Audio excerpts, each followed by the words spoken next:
Melanjutkan pengajian kita, kitab Hidayatul Azkiya, halaman 128 kalau yang ini. Kemarin sampai syurutul ilmi, syarat-syarat ilmu yang manfaat. Ada 8, baru kita bahas 4. Masih ingat 4 itu apa? Yang pertama, al-amalu bima ya'lamu, yakni mengamalkan apa yang dia ketahui. Mengamalkan di sini maksudnya ya yang wajib dikerjakan, yang sunnah itu boleh bagus dikerjakan, paling tidak ya sekali lah kalau ada sunnah itu dikerjakan. Kalau nggak dikerjakan ya tidak berdosa sebetulnya begitu. Yang mubah boleh, boleh dikerjakan, boleh kada dikerjakan tidak ada pahalanya, tidak dikerjakan juga tidak apa-apa. Itu yang mubah. Tetapi bisa dijadikan bagus dengan niat yang baik, sehingga kayak makan, minum dengan niat yang baik kita bisa berharap itu mendapatkan pahala juga dari Allah Ta'ala. Wa innama likulli imri'in ma nawa, sungguhnya bagi setiap orang itu mendapatkan apa yang diniatkannya. Kalau pengetahuan tentang makruh ya bagusnya ditinggalkan, pengetahuan tentang haram wajib ditinggalkan. Itu makna mengamalkan ilmu. Tidak semuanya harus digawe semua, ndak. Al-ulama'u himmatuhum ar-ri'ayah was-sufaha'u himmatuhum ar-riwayah. Ini perkataan Sayyidina Anas bin Malik radhiyallahu an. Perhatian ulama itu adalah ri'ayah.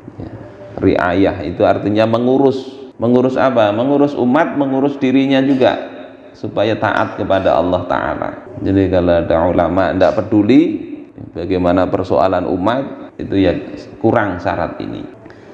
Wasufaha'u himmatuhum ar-riwayah, sementara himmah atau perhatian besar orang-orang safih, orang-orang yang kurang akalnya, itu adalah riwayat, ya, mencari banyak riwayat. Himmahnya bukan berarti kalau orang alim tidak kemudian memperhatikan riwayat, tidak, tetapi perhatian besarnya itu riwayat itu dipelajari untuk apa? Untuk diamalkan, untuk agar masyarakat itu juga mendapatkan barokah dari ilmu, yakni dengan cara ilmu itu dipakai di tengah-tengah masyarakat.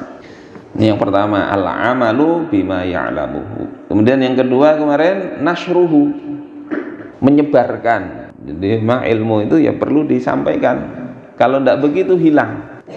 Allah cabut ilmu itu dengan wafatnya para ulama, sehingga nggak ada lagi yang belajar lagi. Nah selama masih ilmu itu disampaikan, maka tidak akan hilang insya Allah begitu. Disampaikan dan ada yang mau belajar. Kalau orang dulu mencatat, mereka catat. Kata Asy-Sya'bi, ya, idza sami'ta syai'an minal ilm, yakni faktubhu, ya, walau fil haid atau fil jidar. Kalau engkau mendengar satu dari ilmu maka tulis, meskipun di dinding. Di dinding. Kalau sekarang ada YouTube, ada apa, semua insya Allah tersimpan. Tetapi masalahnya kadang tidak terbuka lagi, jadi disebarkan. Kemudian yang ketiga, tarkul mubahati wal mumarah, meninggalkan berbangga-bangga diri dengan ilmu dan berbantah-bantahan. Maka kata riwayat dari Rasulullah, ya, man talabal ilma li arba'atin dakhalan nar. Atau kama qol, siapa yang menuntut ilmu karena 4 perkara, maka dia bisa masuk ke dalam nerakanya Allah Ta'ala. Liyubahi bihil ulama. Ini asalnya dalam riwayat Imam Al-Hakim, ya. Menuntut ilmu agar digelari sebagai ulama. Saya kalau menuntut ilmu dapat gelar ini supaya jadi disebut orang sebagai alim, ya. Itu yang difikirkan dalam hati. Au yumari bihis sufaha, atau untuk mendebat orang-orang bodoh, ya, supaya bisa membantah orang-orang safih. Au ya'khudhu bihil amwal. Yang ketiga, menuntut ilmu agar bisa mengambil harta, dapat duit. Ya. Ini banyak seperti inilah. Ya, mudah-mudahan kita niat ikhlas. Kalau pian di sini insya Allah tidak ada nuntut ilmu mau dapat duit. Ya. Nah, yang biasanya seperti ini yang ya memang untuk ada peluang di situ. Ya, setelah alim ya, banyak duitnya. Au yasrifu bihi wujuhan nas ilaih, atau agar orang melihat kepadanya, yakni kagum kepadanya, jadi perhatian, kata orang jadi viral sekarang ini. Maka 4 hal ini tercela ya, menuntut ilmu. Pertama, agar digelari orang alim, ya, terkenal sebagai ulama, untuk mendebat orang, untuk supaya dapat banyak duit dari ilmu itu. Itu yang pernah saya sampaikan, salah satu tanda matinya hati itu adalah thalabud dunya bi amalil akhirah, mencari dunia dengan amal-amal akhirat. Bukan berarti tidak boleh ya, karena kayak Sayyidina Abu Sa'id Al-Khudri itu pernah dapat, kalau tidak salah, 30 ekor kambing dari suku yang beliau ketika mau menginap di perkampungan itu tidak diterima, tidak mau jamu mereka. Kemudian ada pemimpin kaum itu yang tersengat binatang berbisa, mencari orang yang bisa mengobati. Kemudian masang sayembara, siapa yang bisa mengobati, ada ini kambing. Tidak cuma 1, 30 kalau tidak salah. Pernah kita bahas ya.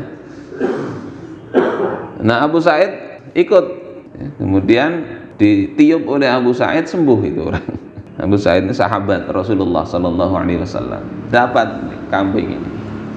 Sahabat yang lain, jangan kita apa-apakan ya, jangan kita sembelih atau apa sebelum kita tanyakan kepada baginda Rasul. Nanya kepada Nabi akhirnya. Kata Nabi, apa yang kau bacakan? Kau tiup apa itu? Kata Abu Sa'id Al-Khudri, kau bacakan Al-Fatihah ya. Bacakan Al-Fatihah. Kata Rasulullah, Al-Fatihah itu memang suratul ruqyah ya, salah satu sebutannya kan suratul Fatihah. Ada Ummul Kitab ya, ada sebutan lain As-Sab'ul Masani. Salah satunya adalah surah Ar-Ruqyah, untuk menjampi. Jadi dibacakan Al-Fatihah, ditiup itu sembuh, didoakan sembuh. Nah, akhirnya boleh itu. Nabi dikasih juga ya, dikasih juga.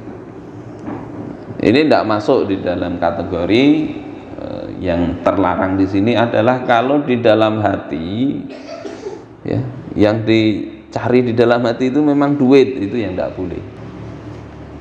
Kalau tidak ada duit, tidak mau ngajar agama, nah itu yang bermasalah di situ. Tapi kalau ngajar dikasih apa enggak, itu tidak masalah ya. Walaupun sebagian ulama tidak mau. Termasuk jadi hakim, jadi qadhi ya, jadi qadhi, hakim agama. Dulu ada namanya Syuraih, ada namanya Masyruk ya, diangkat pada masa kekhilafan Umar jadi qadhi. Yang Syuraih ini terkenal qadhi, beliau ngambil aja, gajinya diambil. Masyruk tidak mau. Dua-duanya ya bagus, ya bagus. Yang tidak bagus itu kalau yang dalam hati ini yang difikirkan itu adalah duitnya itu. Jadi 4 hal ini mudah-mudahan kita Allah jaga dari tadi, karena manusia, intinya karena manusia. Wa rabi'uha, yang keempat, al-ihtisabu fi nashrihi wa tarkul bukhli bihi, mengharap ridha Allah dalam menyebarkan ilmu. Jadi yang diunting itu adalah keridhaan Allah Ta'ala, sebagaimana dalam ayat Al-Quran, qul la as'alukum alaihi ajra, katakan aku nggak minta upah untuk kalian, dari kalian ini, in ajriya illa 'ala Allah, upahku hanya dari Allah Subhanahu wa Ta'ala. Dan tidak bakhil. Rasulullah bersabda, man alima ilman fakatamahu, siapa yang dia tahu suatu ilmu kemudian dia sembunyikan, aljamahullahu yaumal qiyamah bilijamim min nar, maka Allah akan pasang tali kendali pada dirinya dengan tali dari api neraka. Na'udzubillah. Tali kendali itu kayak kalau sapi itu kan dipasang koloh ya, koloh Pak Joko ya, yang hidungnya dicucuk kemudian masukkan tali, itu kendalinya itu. Coba manusia dipasangi begitu, bukan tali tampar atau tali tambang itu, tapi tali dari api neraka. Na'udzubillah. Ini kalau masyarakat perlu, dia tidak mau ngajari ya. Kemudian yang ke-5, tarkul anafati min qauli la adri, meninggalkan harga diri, artinya tidak peduli orang nganggap tidak bisa, dari perkataan la adri, aku tidak tahu. Jadi orang alim itu bukan yang semua hal bisa jawab, Tetapi orang alim itu adalah orang yang kalau dia tidak tahu, dia berani untuk berbicara aku tidak tahu. Ya, karena tidak tahu itu bukanlah sebuah aib. Malaikat aja tidak tahu ketika ditanya oleh Allah. Ya. Ambiuni bi asmaihim, kata Allah Ta'ala kan di Al-Quran. Setelah Adam diberitahu, ya, kemudian summa aradahum 'alal malaikah. Disampaikan benda-benda yang dipelajari Adam itu disampaikan kepada malaikat. Kemudian Allah katakan, beritahu wahai malaikat, apa nama-nama ini? Ini namanya apa ini? Maka apa jawab malaikat? Subhanaka la ilma lana illa ma 'allamtana. Maha suci Engkau ya Allah, kami tidak tahu ya Allah, kecuali apa yang Engkau berikan pengetahuan kepada kami. Jadi ini malaikat aja bilang tidak tahu, tidak apa-apa. Begitu juga Rasulullah Shallallahu Alaihi Wasallam, beliau itu kan orang alim, didatangi oleh orang tidak dikenal.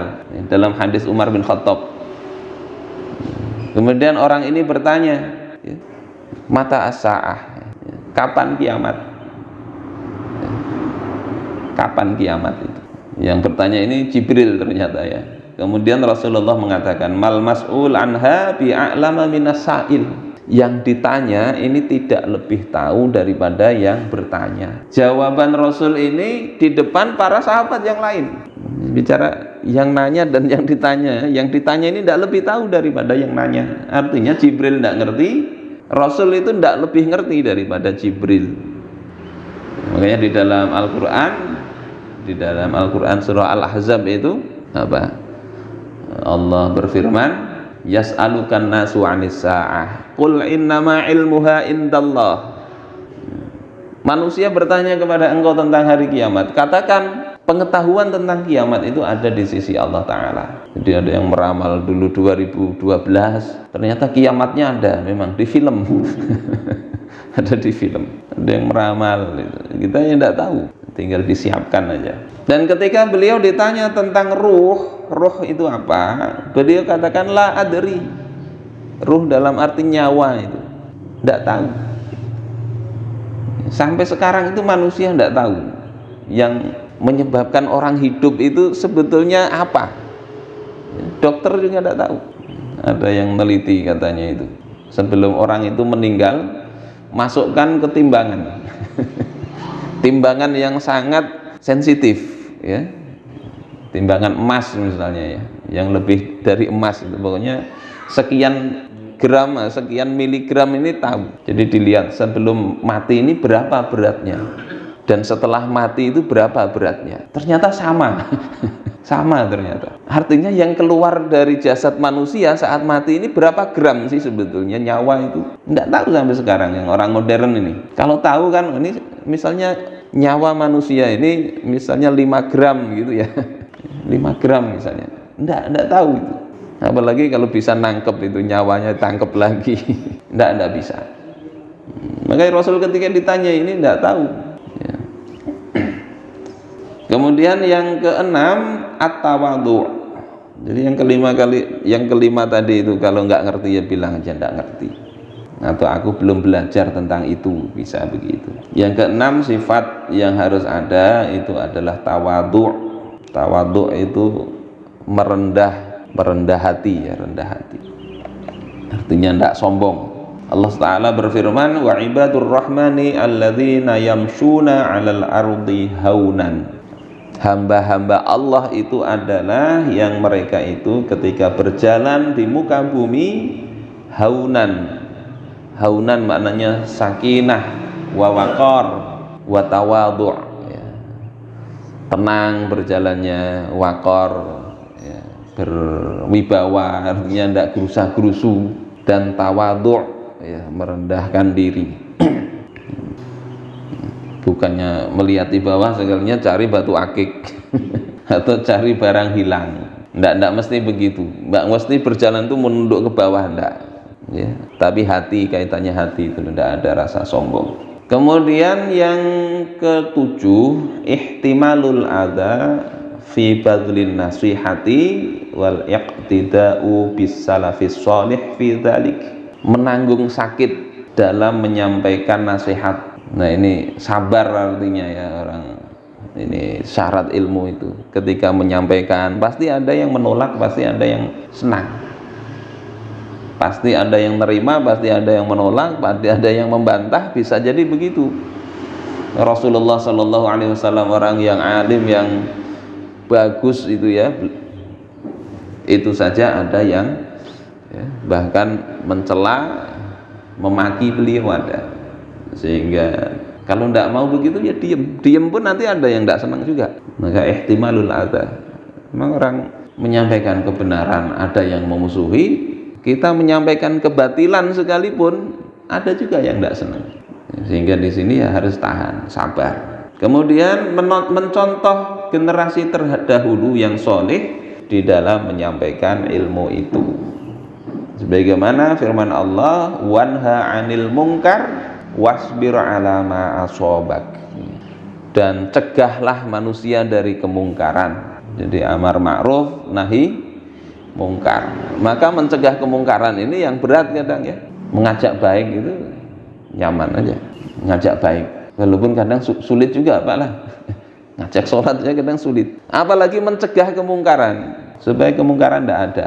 Karena pada ada tabiat manusia itu, dia kalau dilarang itu justru tambah ini mengerjakan, dia tidak senang dilarang-larang. Kemudian Allah lanjutkan ayat ini dengan wasbir 'ala ma asobak, bersabarlah. Artinya sabar itu apa? Habsun nafsi 'anil jaza, menahan diri dari berkeluh kesah. Hati memang tidak senang, tapi nggak usah ngeluh. Sabar itu begitu. Ngeluh kepada makhluk, kalau ngeluh kepada Allah tidak apa-apa. 'Ala ma asobak, atas apa yang menimpa engkau sabar saja. Ini mudah dikatakan, tapi ya kadang sulit sulit dilaksanakan, sulit untuk sabar ya. Kadang kita menegur ya kawan, apa nantang kah? Setelah ditegur dikiranya kita nantang berkelahi. Ada kan kayak gitu. Yang di Madura sampai Carok itu berapa? 2 melawan 5 orang. Yang 2 bahkan yang menang, yang 5 1 diampuni, 4 yang terbunuh di Madura itu. Itu gara-gara apa? Menegur aja, menegur. Salah tegur, ditantang duel, dilayani. Akhirnya duel. Yang baru-baru ini ya, siapa namanya, Hasan Wardi dengan siapa guru silat namanya Martanjar. Maksudnya ya sabarlah, ditantang-tantang begitu, ndak usah dilayani. Perkara apa coba? Ya, disambat kada wani, ya biar aja. Karena kalau dilawani, ya tadi itu sama-sama ndak baik gitu. Wong cuma persoalan misalnya motornya kelajuan misalnya, sampai terjadi pembunuhan. Dan itu umatnya baginda Rasulullah Sallallahu Alaihi Wasallam. Sabar-sabar. Mungkin kadang ndak mau dibilang pengecut, ndak mau. Akhirnya dilawani. Ya, akhirnya masuk penjara dua-duanya. Yang menantang ini karena guru silat, ya, kemudian punya muridnya diundang juga. Tapi Allah berkehendak lain. Kemudian yang ke-8, ayaqsida bi ilmihi man kana ahwaja ilal ta'lim, ila ta'allumi.